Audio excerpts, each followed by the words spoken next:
17. Dice así, todos.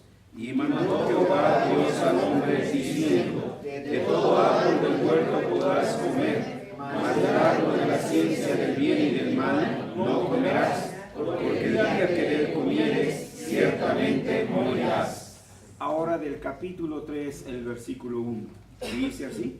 Pero la serpiente era astuta, más que todos los animales del campo que Jehová Dios había hecho, la cual dijo a la mujer, con que Dios os ha dicho, no comáis de todo árbol del huerto. Amén. Vamos a orar. Nuestro Dios y nuestro Padre, una vez más estamos en la comunión de los santos, rindiéndote a ti tributo de adoración, proclamando a los cuatro vientos tu gloriosa majestad, y nos disponemos también a proclamar tu poderoso evangelio, pidiéndote, Señor, que tu Espíritu Santo use a esta tu iglesia, para que pueda, Señor, dar testimonio y decir, así ha dicho Jehová. Señor, pero al ser expuesta tu palabra, también rogamos por la presencia, la luz y la dirección de tu Espíritu Santo, para que nuestros corazones sean abiertos y seamos fieles receptores de tu palabra, que con el poder de tu Espíritu Santo podamos conocer tu voluntad por tu palabra republicada. No solamente podamos conocer tu voluntad por la sana predicación, sino que además por la luz de tu Espíritu Santo podamos entender tu voluntad. Pero mueve tú, Señor, las fibras todas completas de nuestro ser, para que en nuestro corazón solo haya un deseo, el de hacer tu voluntad. En el nombre de Cristo Jesús te lo pedimos. Amén. Amén. Bien, hemos venido entonces hablando de esta triada, tesis, antitesis y síntesis, de la cual hemos hecho también la aclaración oportuna de que no estamos siguiendo el esquema de Hegel. Tesis, cualquier proposición que un hombre proponga, que ponga. Antitesis, cualquier proposición que se ponga al nivel de él. Y después, en una síntesis, digamos, sacando lo mejor de uno y sacando lo mejor de otro, llegar a una síntesis. No ese es el punto del cual partimos. Hablamos de tesis cuando hablamos de la única y poderosa palabra de Dios, la palabra ley. Y hemos dicho que esta palabra ley es una, y que esta ley se manifiesta en el orden cósmico, que esta ley se manifiesta también en las Escrituras, y que esta ley se manifiesta en nuestro Señor Jesucristo. Entonces no reducimos la palabra de Dios solamente al libro físico de la Biblia. No negamos y reiteramos que toda la Escritura es palabra de Dios, desde el primer capítulo de Génesis hasta el último capítulo de Apocalipsis. No es eso lo que queremos decir. Lo que queremos acotar es que Dios no ha acotado su voluntad, no ha acotado su palabra, sino que Dios siempre ha hablado, como leíamos en Romanos, porque su eterno poder y deidad son claramente visibles. ¿En dónde? En su creación. Entonces Dios ha hablado a través de la estructura de la realidad, a través de la palabra creacional. Nos ha hablado a través de las Escrituras y nos ha hablado a través de la palabra autoritativa. Y esa palabra autoritativa es su Hijo Jesucristo, el Logos, la palabra.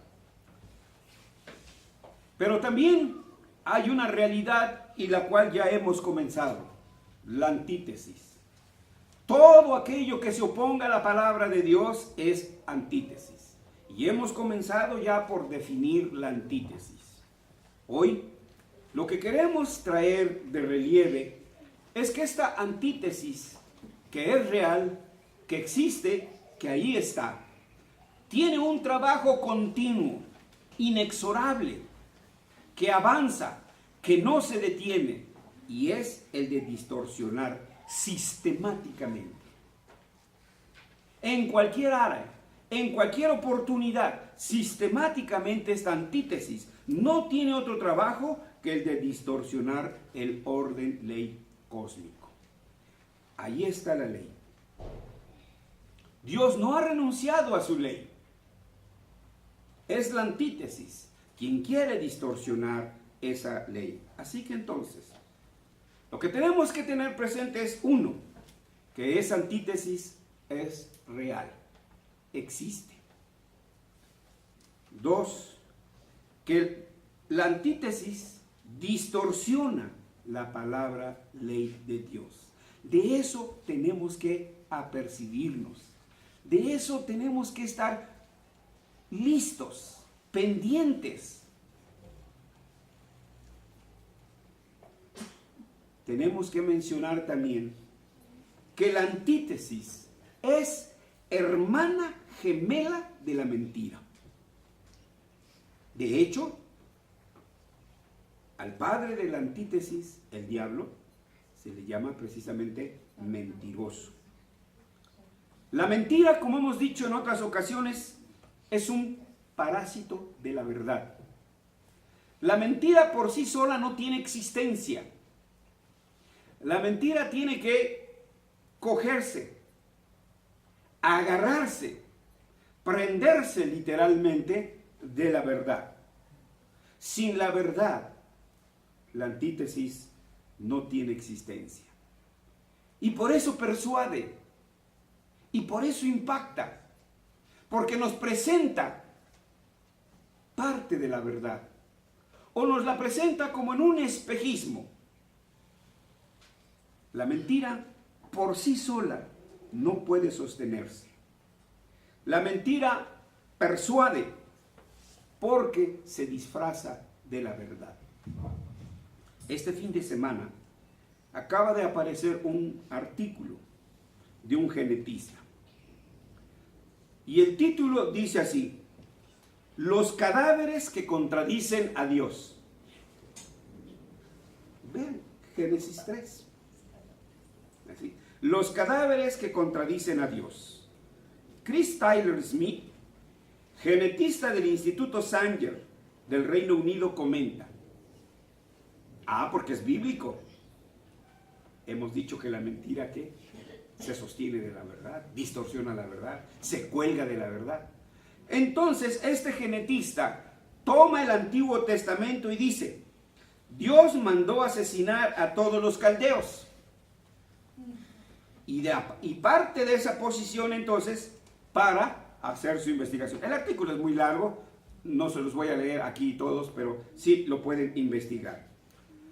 Resulta que Tyler encontró 5 cadáveres con una antigüedad de 3.600 años en Sidón, parte sur del Líbano. Y encontró ADN que es igual al de los actuales libaneses. A lo mejor allí Carlos Slim fue uno para hacerle la prueba, ¿no? ¿Y cuál fue su conclusión? La Biblia es imprecisa. La Biblia miente. Pues vean, fíjense qué tomó primero. La Escritura. ¿Sí? Tomó la Escritura y dijo, citó una parte de la Escritura, claro. Que está ahí, sí. Pero se olvidó, si siguiera leyendo todas las Escrituras, verá, uno, que no siempre fue obediente su pueblo.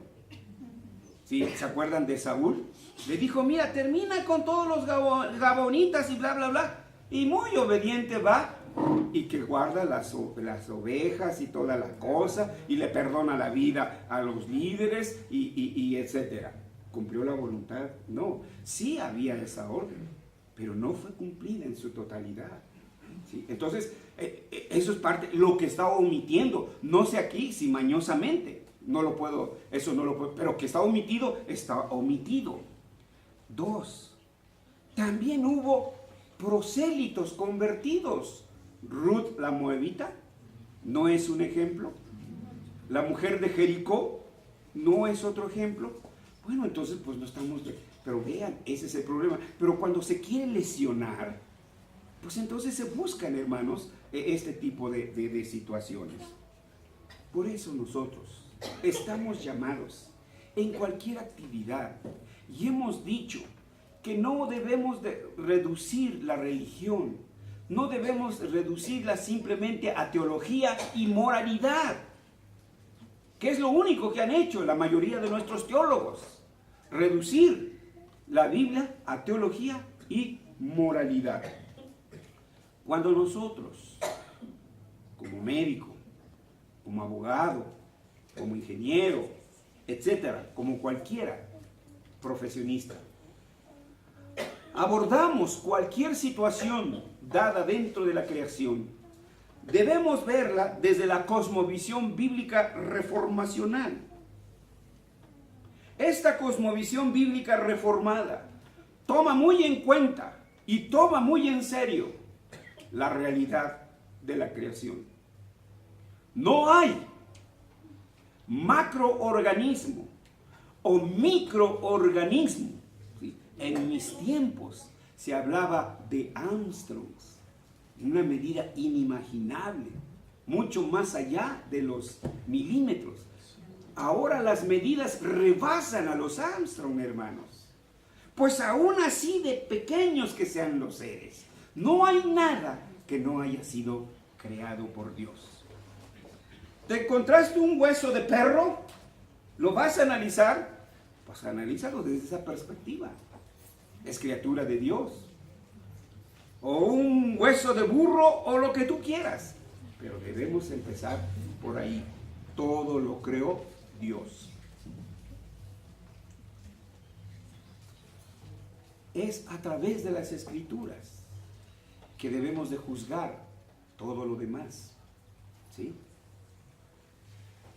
En la reciente conferencia que tuvimos hubo muchas participaciones, pero quiero citar dos, no porque sean las únicas. ¿Sí?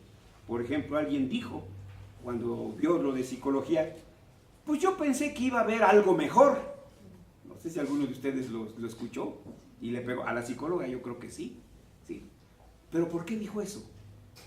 Porque nos estaba midiendo con los estándares que ella tiene de psicología, con sus mentores de psicología, y de acuerdo a ellos, pues éramos poca cosa.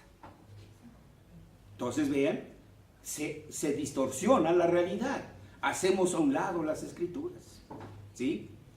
Otro nos dio la definición de ciencia, ¿sí? Porque nos han enseñado en la universidad que hay ciencias exactas y ciencias inexactas. ¿De dónde sacó eso? Pues de la uni. ¿Sí? Y esos son los conceptos que traemos y vertimos aquí. ¿Sí? Denos la oportunidad, es decir, los esperamos en otros foros y verán que podemos entonces ampliar esos argumentos. Entonces, nuestra cosmovisión es creación, caída. El pecado afectó no solo al hombre. No debemos entender caída solamente con inmoralidad, que lo es, por supuesto. La inmoralidad es pecado. Pero la caída afectó la manera de cómo veo, cómo interpreto los hechos, cómo interpreto el mundo. Lo ha afectado. La creación gime. La creación ha sufrido los efectos del pecado. Así que también tenemos que ver desde esa perspectiva y la redención que Dios desde un principio restauró, y en su Hijo Jesucristo, el segundo Adán, restauró su creación. Así que en esta triada nosotros debemos de acercarnos, pero no solamente los teólogos, no solamente los maestros de escuela dominical, todo profesionista, todo trabajador, desde esta perspectiva debe de ver su trabajo. Por creación queremos decir, en base al testimonio de la Escritura, que todo cuanto existe en el cielo y en la tierra ha sido creado por Dios. Y así también lo confesamos en el primer artículo del Credo de los Apóstoles. Creo en Dios Padre Todopoderoso. Así comienza la Escritura. La Escritura no comienza, Dios te ama. Tú eres pecador. Acepta a Jesucristo y te vas a ir al cielo con todo y tus tenis Nike. ¿Cómo comienza la Escritura? En el principio creó Dios los cielos y la tierra. Y la palabra ley habló y dijo, haya agua, y hubo agua. Sean los peces, y hubo peces. Esa es la palabra poderosa de Dios que trajo a la existencia toda la estructura de la realidad. Cuando hablamos de la caída, nos referimos al efecto universal del pecado en el hombre. Cuando Adán y Eva cayeron en el pecado, no fue tan solo un acto aislado de desobediencia, sino que fue un evento de significado catastrófico, tanto para la humanidad como para la creación entera. Los efectos del pecado hasta ahora se hacen sentir en toda la creación. Nada hay en la creación, incluyendo al hombre, que haya quedado exento de los efectos corrosivos de la caída. Todas las esferas de la vida están arteramente dolidas por los efectos del pecado del hombre. Mire usted, la familia. No son pocos los hogares donde los chamacos les aburre estar con sus padres. Les aburre estar con la familia. Inventan salidas, inventan tareas, pero un minuto en la casa no lo pueden estar. La familia está arteramente dividida. Nos los ha arrebatado la escuela y nos los ha arrebatado la iglesia misma. Nosotros mismos hemos aislado, hemos dividido a la familia. Miren ustedes las iglesias domingueras. El domingo en culto, el domingo la escuela dominical. Hemos explicado por qué el himno dice, a casa vamos ya. Porque no necesariamente la escuela dominical es en domingo. Nosotros ya la pasamos al domingo. Pero no comenzó la escuela bíblica como la conocemos, era entre semana, hermanos. Por eso ese himno dice, a casa vamos ya, cuando se termina la escuela dominical. La sociedad femenil, en domingo. La sociedad juvenil, en domingo. Las reuniones de consistorio, en domingo. Las reuniones de maestros, en domingo.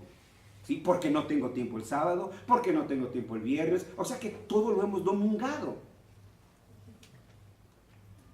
¿Qué hacemos, hermanos? Ahí están nuestras familias esperando, ahí como guardias, ahí a ver a qué hora sales, etcétera. Entonces vean, la familia ha sido dividida no solamente por las universidades, aún por la iglesia misma. Están corrompidos el Estado. Hermanos, vean en qué, cómo vivimos así, estresados. Bueno, ya vemos una patrulla, no nos da gusto. Ya nos da medio, hermanos, ¿sí? ¿Sí? Entonces, pues, para que vean ustedes, ¿sí? Ya no podemos salir a las 8, a las 9, a las 10. ¿Sí? Porque no sabemos qué nos va a pasar. No hay justicia. Sabemos que no hay justicia. Porque entonces, donde hay justicia hay libertad. Yo pudiera salir. Recuerdo que por alguna razón fui a dar a una cafetería y compré de ahí unas gelatinas. La plática no era conmigo, pero yo de metiche. Bueno, no dije nada. Pero lo que escuché, pues uno tiene orejitas. Hablaban ahí un cliente y la dueña de la cafetería. Sobre los clientes. ¿Qué tantos clientes hay? No, pues hay pocos. La gente ya no sale. Ya 9, 10 de la noche ya no hay gente en la cafetería. Así que lo que hay es de 6 a 7, máximo a las 8. Pues, lógico, nos da miedo. ¿Sí? Entonces vean, el Estado, hermanos, está distorsionado, hermanos, ¿sí? Hay una distorsión tremenda en todo esto. Nada hay, la cultura no se diga. ¿Recuerdan nuestra primera conferencia? La cientificación de la cultura. Ahora el Dios es la ciencia. La ciencia define la biología, la ciencia define la psicología, la ciencia define la ética, la ciencia define las matemáticas, la ciencia, los científicos ya lo dijeron, ya tenemos que quedarnos calladitos. ¿Sí? Pero vean ustedes, hermanos, Cómo al poco tiempo surge otro y surge. Bueno, hay tantos ejemplos. Yo le platico, por ejemplo, a mi esposa. En mis tiempos, cuando yo estudié medicina, lo que me enseñaron mis maestros es solo 3 comidas. Bien desayunado, bien comido y bien cenado. No más. Y eso era ley. Me lo dijeron mis maestros de medicina. Pero hoy me dicen que son 5. Bueno, eso me conviene, ¿no? No es cierto, hermanos, porque acuérdense que es colación, ¿verdad? ¿Sí? Y es colación, ¿no? Tampoco así a sentarse allí y órale, ¿no? No, entonces estamos hablando de frutitas, de verduritas, de etcétera y etcétera, ¿verdad? Por el estilo. Pero vean entonces cómo sí es cambiante, hermanos. Es a lo que me refiero. No estoy poniendo en duda, ¿sí? No estoy poniendo en duda eso. La redención significa rescate, restauración y redirección. Fuiste llamado siendo esclavo, ¿sí? Quédate ahí.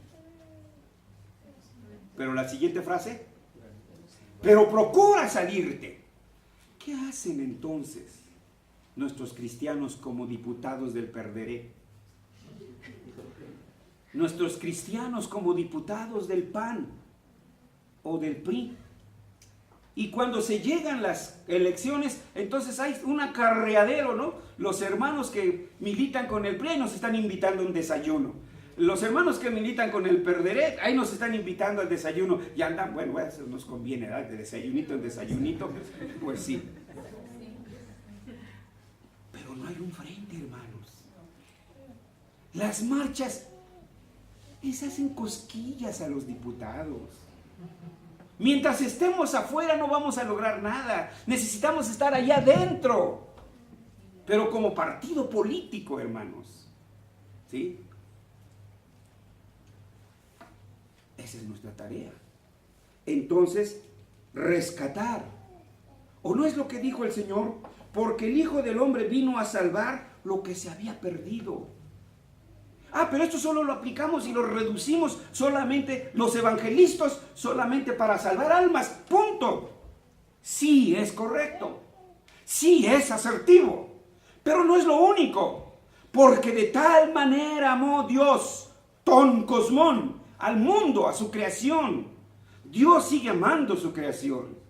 Entonces, Cristo es el segundo Adán que restauró una creación caída, pero restauró también un corazón caído, el corazón del hombre.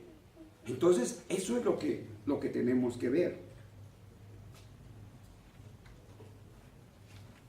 El hombre, como imagen de Dios, afectado por el pecado, tiene una vaga idea, una idea distorsionada de su ego integral, del orden ley cósmico, y también tiene una idea vaga de Dios. El hombre no es meramente un analista racional de los hechos cósmicos que le son presentados a sus sentidos y a su mente. Ahí estamos, hermanos. Así nos han amaestrado en las universidades. Solo a ser analíticos, solo a ser racionales. La palabra razón es de cuño moderno. La palabra razón ha sido inventada después del posmodernismo, hermanos.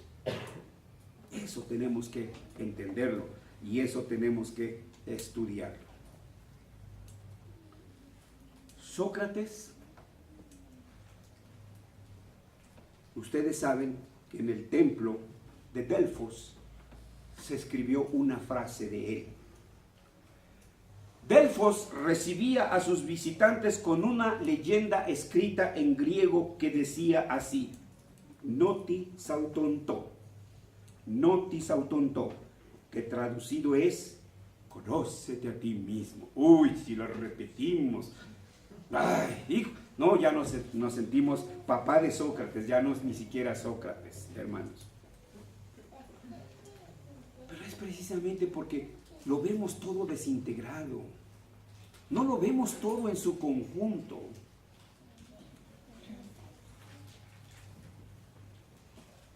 Porque Sócrates partió de esta frase para desarrollar su método filosófico. Sócrates consideraba que dentro de cada quien se hallaban las respuestas a nuestras preguntas sobre la existencia del ser. ¿Sí? Pregúntale a tu corazón. ¿Qué dice tu corazón? Haz lo que tu corazoncito sienta. No, por favor. Eso es lo que nos ha perdido. Eso es emocionalismo. Eso es sentimentalismo. Y algunos lo confunden hasta con amor. No, ese no es el ágape de las Escrituras, hermanos. Perdonen que lo diga. Es cierto, pero suena fuerte y feo. Eso es erótico nada más. No estoy diciendo que no sea parte de la vida. Pero lo alejamos de todo el demás significado. Lo que a Sócrates se le olvidó, bueno, él no conocía la palabra de Dios. Que el verdadero conocimiento de nosotros mismos tiene una ineludible relación con el conocimiento de Dios. Y así comienza el Opus Magnum de Calvino, capítulo 1, libro 1. La suma de nuestra sabiduría consiste en 2 puntos, a saber, el conocimiento que el hombre debe tener de Dios y el conocimiento que debe de tener de sí mismo. No puede conocerse a sí mismo si primeramente no conoce a Dios. Por otra parte, citando a Calvino todavía, dice él, es cosa evidente que el hombre nunca jamás llega al conocimiento de sí mismo si primero no contempla el rostro de Dios y después de haberlo contemplado, desciende a considerarse a sí mismo. De aquí se debe concluir que el hombre nunca siente de veras su bajeza hasta que se ve frente a la majestad de Dios. Comparemos, por ejemplo, 2 de Corintios, capítulo 10, versículos 12 y 13. 2 de Corintios 10, versículos 12 y 13. ¿Alguien lo puede leer? Porque no nos atrevemos a contarnos ni a compararnos con algunos que se alaban a sí mismos, pero ellos, midiéndose a sí mismos por sí mismos y comparándose consigo mismos, no son juiciosos. Pero nosotros no nos gloriaremos desmedidamente, sino conforme a la regla que Dios nos ha dado por medida, para llegar también hasta vosotros. Miren, con cuidado. Primer versículo que leímos, el 12, la segunda parte. Ellos, Pancho Nopales, San Juan de las Esquinas, y agréguenle a todos los que ustedes conocen, midiéndose a sí mismos. Noti, sautonto, conócete a ti mismo. Él es el juez, él es la regla, él es el todo. ¿Sí? Ellos, midiéndose a sí mismos, por sí mismos, entonces, ¿dónde está la objetividad? Por sí mismos y comparándose con sí mismos, como aquel que dice, ¿no? Bueno, ya he hablado suficiente de mí. Ahora te toca a ti hablar de mí.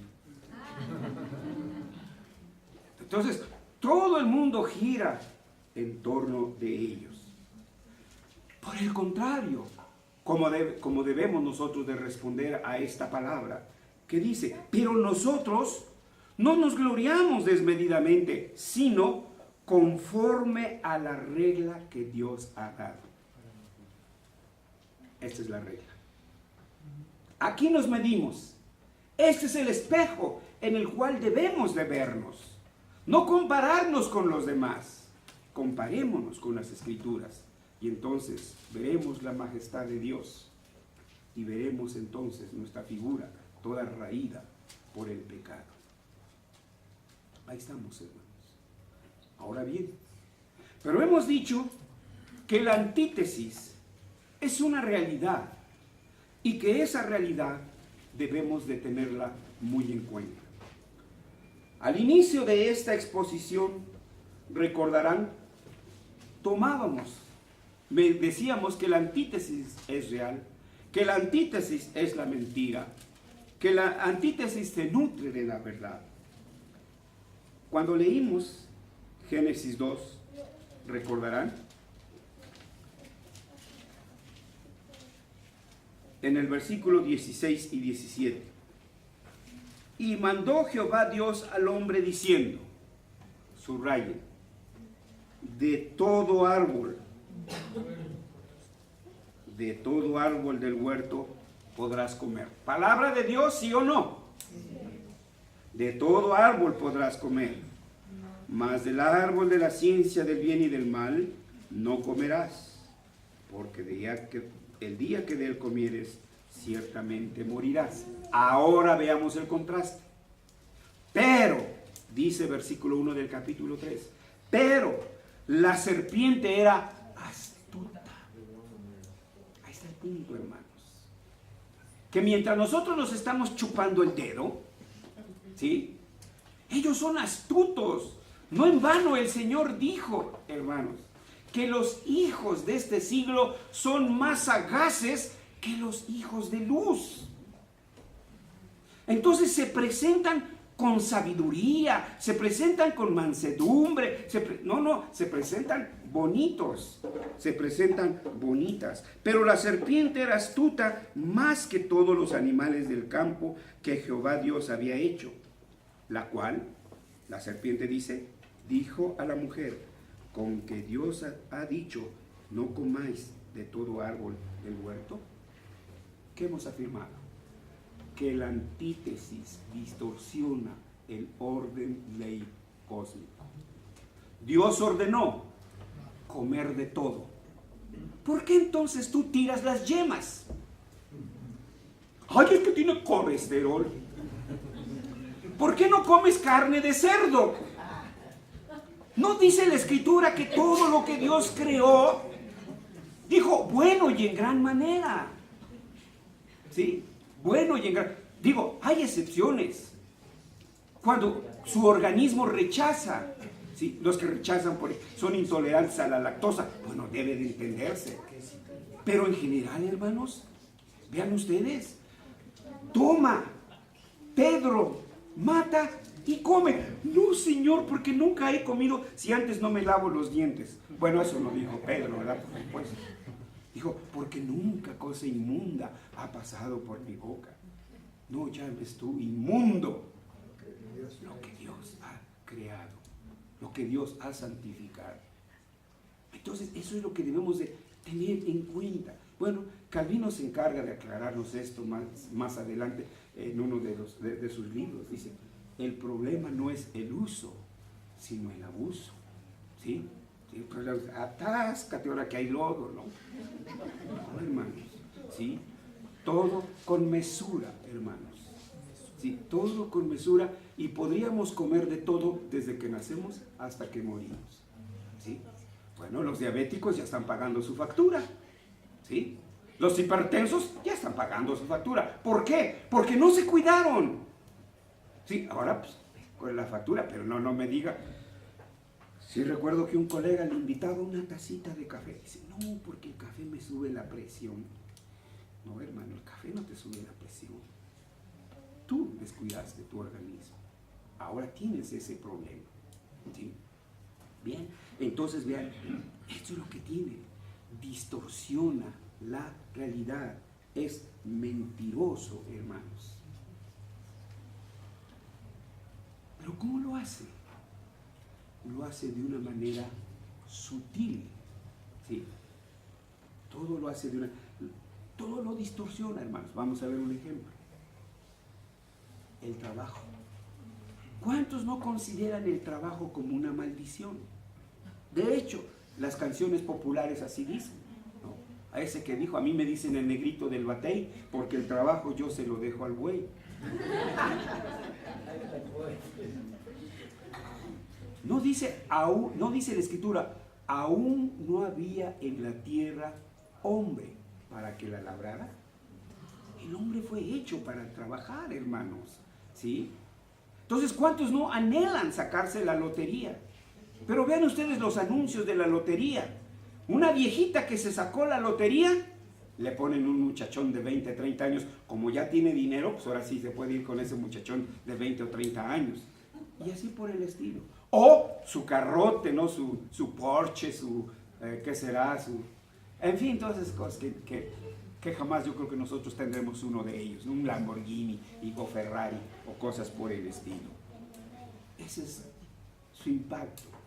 Distorsiona, es mentiroso.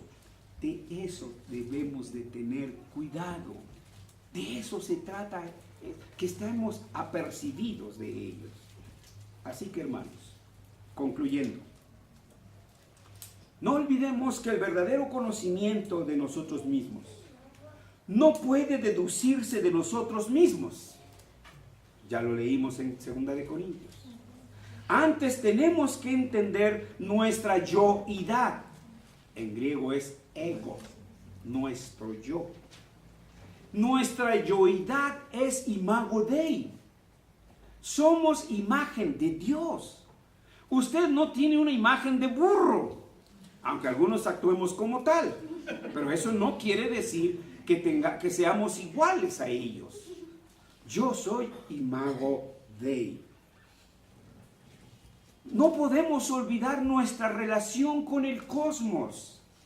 Somos los mayordomos de la creación. Somos los hortelanos, los que estamos llamados para cuidarla. Y no podemos olvidar nuestra relación con Dios.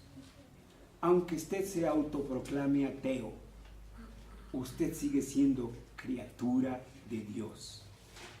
Dios puede vivir sin usted, pero usted no puede vivir sin Dios. ¿Sí? Eso debe de tenerlo muy presente. Hay una relación directa con Dios. Y antes de hacer una cosa, primero tengo que ver eso. ¿Ofende esto a Dios? Eso es lo importante en esto. Hermanos, quiero concluir reiterando, remarcando y subrayando. Padres de familia, jóvenes estudiantes, debemos tomar conciencia de la existencia de la antítesis. Es real, ahí está y no va a desaparecer hasta el día final. Y siempre hará intentos por disuadirlo, por disuadirla, por sacarlo del reino de Dios. Padres de familia y jóvenes estudiantes, tengamos conciencia de esto. Debemos siempre tener presente que la antítesis es antagónica a Dios. No puede ser mi amigo, ni puedo amar a aquel que odia la Escritura, a aquel que odia a mi Dios. Yo quiero saber quién de ustedes, si su novio le dice, tu padre es un ogro, tu madre es una tortuga, no más porque se me ocurrió, hermanos. Ay, sí, mi vida, te doy un beso de premio. No, el que ofende a mi padre me ofende a mí. Si dice que me ama a mí, tiene que amar a mi padre, tiene que amar a mi madre. Si dice que me ama a mí, tiene que amar a mi Dios. Tu Dios será mi Dios, tu pueblo será. Esa es la antítesis, es antagónica, odia a Dios, no quiere escuchar de Dios. Bueno, no falta, hay quien se le ha ocurrido evangelizar al diablo, querer evangelizar. Sí, sí hay de ese tamaño, hermano. Padres de familia, porque ustedes y yo somos responsables de nuestros hijos, y Dios nos va a demandar eso. Jóvenes estudiantes, debemos tomar en cuenta la sutileza persuasiva de la antítesis. Pero la serpiente era astuta con que Dios os ha dicho, no comáis de todo árbol. Siempre se va a presentar así. Tenemos que tener presente. Abramos los ojos, todos y cada uno de los que estamos aquí. Tenga esto presente. Dios ha establecido una antítesis irreconciliable entre la simiente de la mujer, esto es Cristo y su pueblo redimido. Y ha establecido una separación de la simiente de la serpiente, esto es la raza caída que aún vive sumida en sus pecados. De la misma manera que hemos escuchado que lo que Dios ha juntado no lo separe el hombre, también ¿quiénes somos nosotros para unir aquello que Dios ha separado? Si usted lo separa, no puedo decir otra cosa. Usted está en pecado. Usted le falló a Dios. Siéntase herido o herida por el pecado y pídale perdón a Dios, porque cruzó la línea. Dina cruzó la línea. Salió de su pueblo. ¿Y qué le pasó? Quedó marcada para siempre, hermanos. Entonces, si nosotros cruzamos la línea, jóvenes, si ustedes cruzan la línea, Dios les perdonará, eso sí. Sanará su herida. Pero recuerden, ¿sí? Las heridas sanan, pero la cicatriz queda. Y esa siempre les va a estar recordando su pecado. Esta es nuestra tarea como iglesia. Esta es nuestra tarea como familia. Esta es nuestra tarea como padres. Esta es nuestra tarea como hijos del pacto. Nosotros, la iglesia, nosotros los padres, debemos instruir a nuestros hijos. ¿Quién sí puede ser su novio? ¿Quién sí puede ser su novia? Ay, no, pero esas son cosas del corazón. Yo dejo que mi hija decida. Yo dejo que mi hijo decida. No, usted tiene que darle la línea. Usted tiene que ponerle las normas. Si él o ella desobedece, ese ya es otro punto. Pero es su obligación de usted. Y si no lo hace, Dios se lo demandó. Y si ya está sufriendo las consecuencias, pídale perdón a Dios. Y pídale que Él restaure a su hijo. Pídale que Él restaure a su hija. Esa es nuestra carga, nuestra juventud. ¿Qué vamos a hacer, hermano? ¿Los vamos a dejar hundidos allí? ¿Vamos a permitir que nos los sigan seduciendo? ¿Vamos a permitir que nos los sigan extrayendo de la familia? Miren cuántos de nuestros hijos ya no están aquí porque se las llevó San Juana de las Esquinas. Y se los llevó Pancho Nopales. Sí. Así que, hermanos, pidamos perdón a Dios por lo que nosotros propiciamos. Pidámosle ayuda a Dios para que podamos restaurar eso que nosotros mismos destruimos. Pero siempre seamos conscientes de que la antítesis ahí está. Ha estado, está y estará hasta el día final, cuando sea destruida completamente por nuestro Señor Jesucristo. Vamos a orar. Padre Santo, venimos aquí agradecidos por tu palabra, que nos edifica y que nos exhorta. Pero hemos quedado, Señor, convictos de pecado, porque le hemos fallado a nuestros jóvenes como iglesia. Le hemos fallado a nuestros jóvenes como padres de familia. Los hemos educado como pollos, porque solamente nos hemos preocupado porque coman y porque beban. Pero se nos ha olvidado que también son